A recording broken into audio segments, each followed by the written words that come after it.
The Gazak's assault team moved with perfect synchronization through the abandoned human settlement. 20 of the hegemony's finest warriors, each standing nearly 3 meters tall with chitinous exoskeletons that could repel most conventional weapons.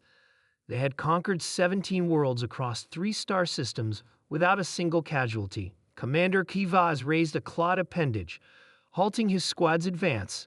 His compound eye scanned the eerily silent streets of the human colony on Proxima Centauri IV. Intelligence had indicated this settlement was a strategic military outpost, yet they had encountered no resistance since landing 6 hours ago.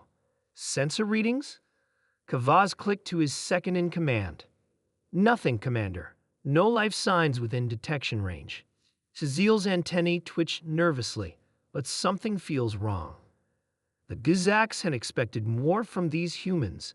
The hegemony's xenobiologist classified Earth as a Class 9 death world, a planet so hostile that any species evolving there would necessarily develop extraordinary survival adaptations. The Gazak's homeworld was a Class 3, with stable climate and minimal predators. Most spacefaring species came from Class 2 or Class 3 worlds. Kavaz had dismissed such concerns. Death world or not, humans lacked the natural weapons, armored hides, or venom glands that made the Gazaks supreme warriors. What could soft-skinned primates do against the hegemony's finest? Advance to the central administrative complex, Kavaz ordered. We will.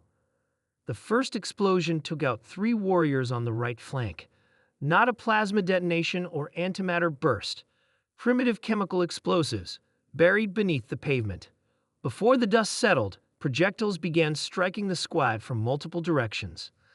Contact, shouted Tziel, swiveling his plasma cannon toward a building to their left. I detect no.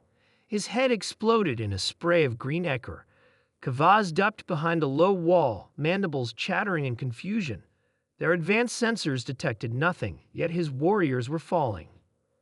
Activate thermal imaging, Kavaz commanded. The specialized membranes slid over his compound eyes, revealing nothing. No heat signatures anywhere. Another warrior screamed as something punctured his thoracic cavity. Kavaz examined the wound, a simple metal projectile, propelled at high velocity. Primitive but effective against even their armored exoskeletons when placed precisely.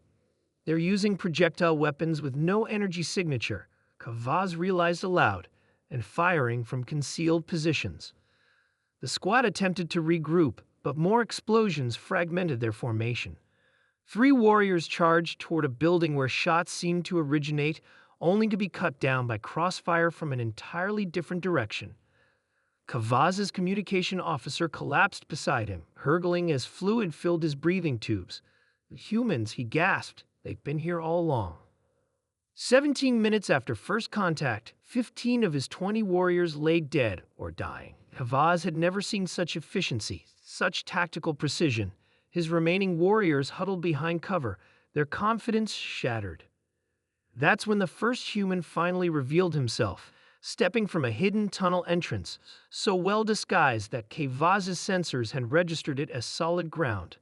The human, barely reaching Kavaz's thorax in height, wore mottled clothing that somehow disrupted visual detection.